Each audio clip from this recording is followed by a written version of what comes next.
Suppose that you were a visitor from another planet, visiting this globe some 500 years ago, peering out of the porthole on your flying saucer, looking down at the fragile blue globe. What would you have expected 500 years ago to become the predominant civilization of the next half millennium? I put it to you that your eye would have been drawn immediately to the great civilizations of Asia, to the Ming and Mughal and Ottoman monarchies, with their extraordinary advances in technology, gunpowder and printing presses, paper money, huge advances in cartography, astronomy, mathematics, ocean-going ships. Perhaps your eye might then have traversed to the fragmented, squabbling tribes at the western tip of the Eurasian landmass. You would have assumed that the dominating influence of the next 500 years was going to be Asia. You'd have assumed that the Chinese were going to sail around Africa and discover Portugal, rather than the other way around. Now, why didn't that happen? Well, here I'm not laying claim to any original theory. I'm borrowing from an Australian historian called E.L. Jones, although his thesis was taken to a much wider audience in The Rise and Fall of the Great Powers by Paul Kennedy. The secret of Europe's success was that it never became a uniform, centralized state. Rather, it remained a diverse state system within which it was possible to innovate, to pilot and trial new schemes, to copy what was working best in neighboring countries. Sometimes in the most literal way, as when Peter the Great sent out his agents and said, find out how the English make their ships and how the Dutch build their cannons and so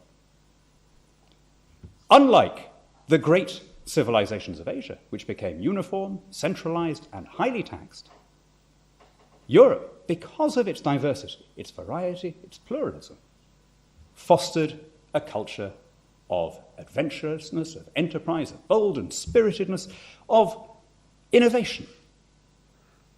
Now, I'm sure, being the clever audience you are, you've all worked out where I'm going with this argument. It is the tragedy of our generation that just as the great civilizations of Asia have discovered the benefits of dispersing, decentralizing, devolving, democratizing power, the European Union is going in the opposite direction. It's going down the Ming, Mughal, Ottoman path to more uniformity, more centralization, the gathering in of decision-making. You don't find many mandarins in Beijing these days. You do find plenty in Brussels. You may even find one or two in this building. And that's our basic problem. Now, if I move from the general to the specific, how does this decline exhibit itself? How do we measure it? Well, the simplest way of measuring it is in the most empirical way of all, which is the declining, indeed I would say the collapsing share of the world economy occupied by the European Union. The year we joined, 1973, the 28 states that now make up the EU were 36% of world GDP. In 1980, it was still 30%. Last year, it was 17%. Over the last 10 years, UK exports to the EU have fallen from 55% of our total exports to 45%. Where's it going to be 10 years from now, or 20 years, or 30 years from now? How low does it have to go before we drop the bizarre idea that we need to merge ourselves politically with some nearby countries in an age when the technological advances mean that geographical proximity has never mattered less, in an era when it seems downright perverse to allow accident of situation to trump links of language and law, culture and kinship, habit and history. The European Union over the last, it's very easy to see why the decline comes. The more you centralize power, the more you centralize decision-making, the less you have competition, innovation, all of the things that tend to spur a country to grow. In the last 10 years, China has doubled the size of its economy. India has doubled the size of its economy. Ethiopia has doubled the size of its economy. I fear I interrupt someone. Sorry, sir. Carry on. No? The Eurozone, incredibly, is the same size that it was in 2006. And again, it's not hard to see why. When you gathered in those powers, when you took all of the centralization, you started stifling the thing that makes a country prosper. And yet the only solution in Brussels is always more of the same. It's always more of the medicine that sickened the patient in the first place. If monetary union hasn't worked, let's have full economic and fiscal union. Let's do more of it to see if that works any better. Now, Britain has options. Because we kept the pound, and to some extent because we kept our passport checks, we don't need to make either the Eurozone crisis or the Schengen crisis our problem. We can reorient towards the rest of the world. We can begin to pursue a different trajectory, away from the enervated, declining Eurozone towards those more opulent markets across the oceans. And in doing so, we will recover our democracy.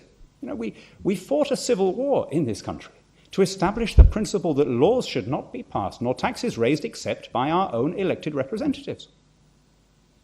And now in Brussels, who has a monopoly of the right to initiate legislation? People that nobody votes for.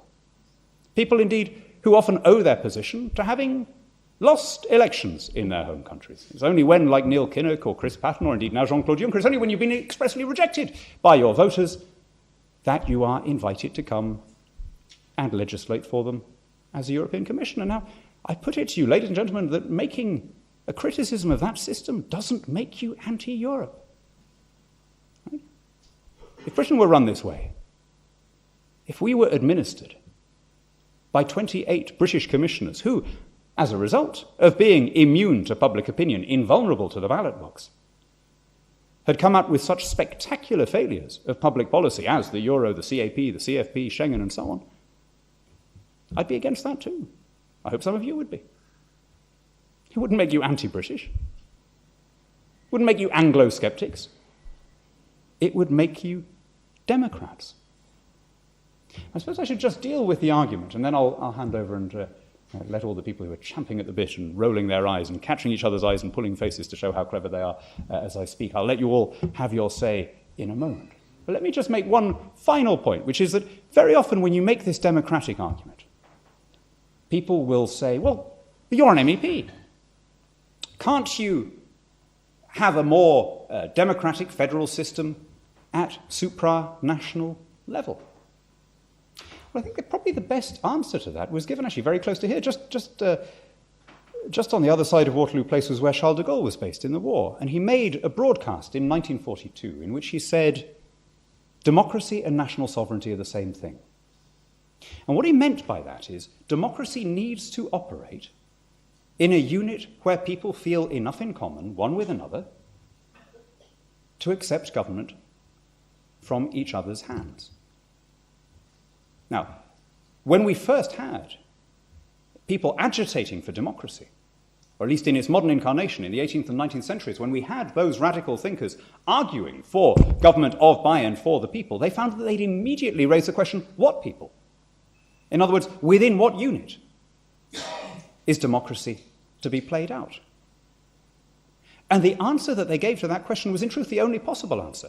Democracy will work when there is a sufficient affinity, an identity, a community, that allows people to accept that they're in the minority and to accept, nonetheless, the legitimacy of the verdict. That basic sense of national identity, patriotism, if you want to call it by its really unfashionable name, far from making people bigoted or self-interested, it's what makes us recognize an obligation to the people around us.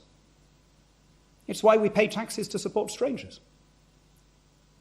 It's why we obey laws even when we think they're stupid laws. It's why we accept election results when our party loses. Because we treat the majority as our fellow citizens, not as some completely removed population.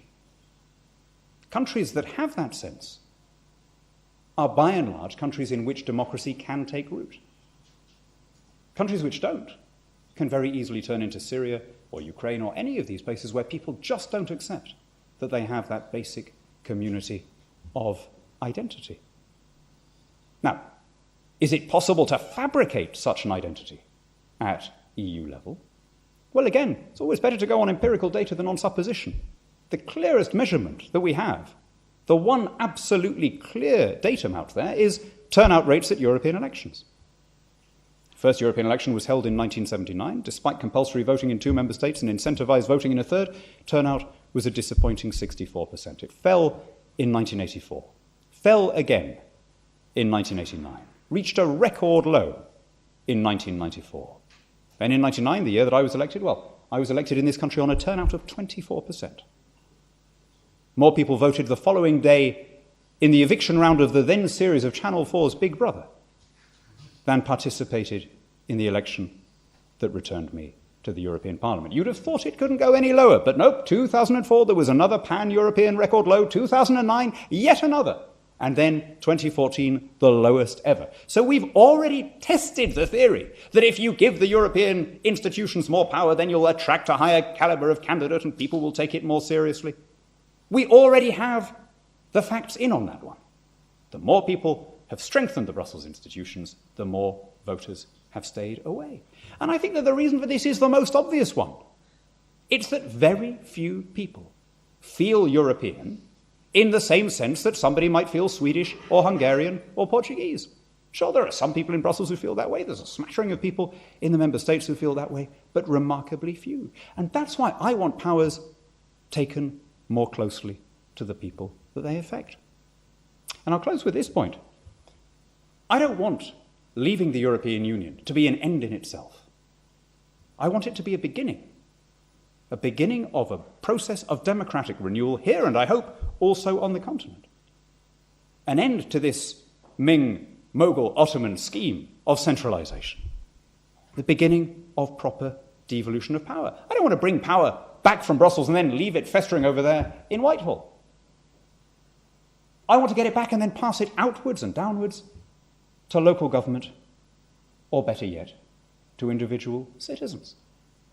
But the first step has to be to get it back in the first place, right? We can't say that it's better to have elected representatives than unelected quangos, and then at the same time say that we should have supreme power vested in the European Commission, the super quango that broods malevolently over all the others, encouraging them to greater and greater feats of legislative presumption.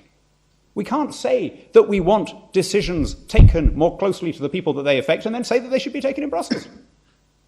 We can't favour decentralisation at national level and simultaneously centralisation at European level.